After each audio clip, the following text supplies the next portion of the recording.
আমার বয়স তখন 10 বছর। আমি প্রত্যেক দিন বিকালে ছাদে যেতাম খেলার জন্য। প্রথম 2 দিন ছাদে গিয়ে আমি কাউকে পেলাম না। একা একাই এমনি ঘুরলাম, খেললাম। তৃতীয় দিন যখন ছাদে গেলাম, তখন দেখলাম আমার সমবয়সী একটি মেয়ে। এই মেয়েটাকে আগে কখনো দেখিনি। যাই হোক, মেয়েটি আগ বাড়িয়ে আমাকে অনেক কথা জিজ্ঞেস করলো।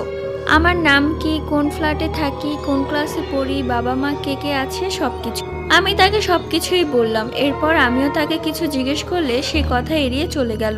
আমিও এরপর আর পাত্তা দিলাম না। পরদিন বিকেলবেলা আমি ছাদে গেলাম। ছাদে গিয়ে দেখি সে মেয়েটি সেখানে দাঁড়িয়ে আছে।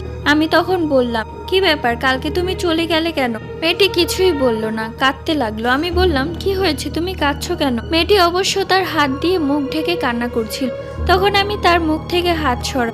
এরপর আমি যা দেখলাম তা দেখার জন্য মোটেও প্রস্তুত ছিলাম না।